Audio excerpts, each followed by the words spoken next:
bilir beni. Seher yeri nazlı yâre bilir beni, bilir beni. Düşmüşem elden ayaktan, kaldır beni, beni kaldır, kaldır beni doğur. Düşmüşem elden ayaktan,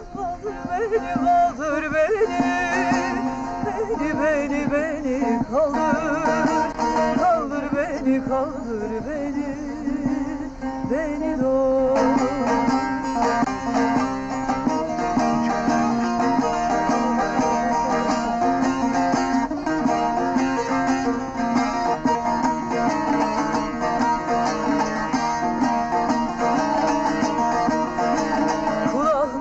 Gönül verse, bağımda gönül derse.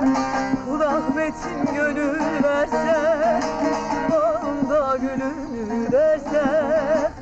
Senden gayrı yar severse,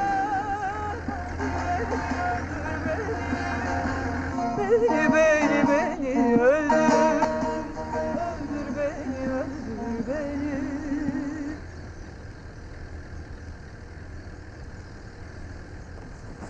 Azat! Azat!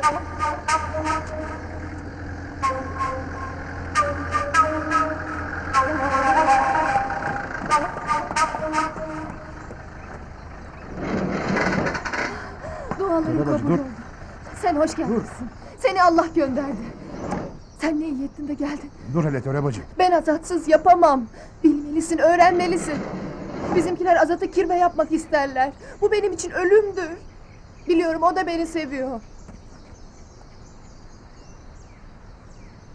Doğru değilsin. Azat da kirve olmayı düşünüyor.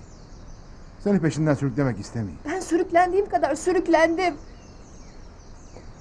Azat kirve olmayacak. Kirve sensin Beritan, tamam mı? Kirve benim. Ne demek istediğini anlıyorum. Benden sana hayır yok. Vazgeç bu sevdadan.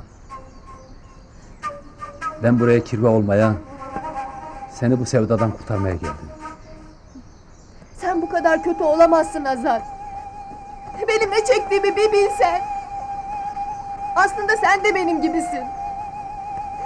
Kirve demek akraba demek. Kirve demek kardeş demek. Ben senin kardeşin olamam. Ölürüm de olamam. Beni öldürme Azat. İşte yol, işte kapı. Eğer o kapıdan kirve girersen, ben o kapıdan artık giremem. Ağlama Töre bacı. Kirve benim. Sen aramıza girme Beritan. Hoş geldin Beritan Kirve.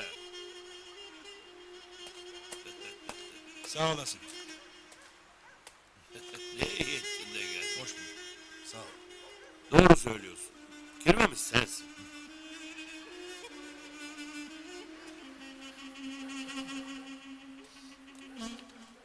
Bu Azat var ya, bu Azat benim dünyamı kararttı.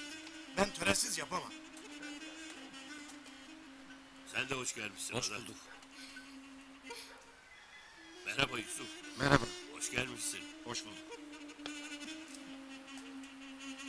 Nasılsın Beritan? İyi gördüm seni. İyiyim. Sağ olasın. Dede! Dede!